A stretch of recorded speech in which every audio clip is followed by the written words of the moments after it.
Hello ladies and gentlemen, and welcome back to Georg Mack Plays the Classics. Spy Hunter on NES is a poor man's action fighter on Sega Master System. I went into this one with what I thought were memories of a decent game. Maybe I was thinking of Super Spy Hunter? Anyway, Spy Hunter plays very similarly to Action Fighter, except that instead of a flying section, there's a boat section. I was only able to get to the boat once though, so I couldn't say if there's anything beyond it.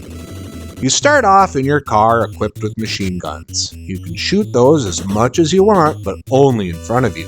And if you do shoot something, be prepared to swerve to avoid the enemy's carcass. You drive forward up on the screen and have to avoid enemy vehicles, colored dark blue, pedestrian vehicles, colored red, helicopters that drop bombs from above, road hazards like water puddles, and the widening, narrowing, forking, etc. of the road. Does all of this sound familiar? It should. There is a timer in the bottom right corner of the screen that counts down from 999. While it's counting down, feel free to die however often you'd like. But once it hits 0, you have 2 lives with which to complete the game. You can collect 3 weapon power-ups, an oil slick, a smoke spray, and a surface-to-air missile. The oil slick and smoke spray deploy behind your vehicle and run others off the road. The surface-to-air missile is the helicopter killer. The road is never-ending. There are no bosses. The terrain changes color to simulate different biomes, but this game is just race and shoot until you die. I didn't care for this one, because to be able to live long, you have to go slow. What's the point of a car shooting game if you can't go fast? At certain points, you may be forced into a boat section.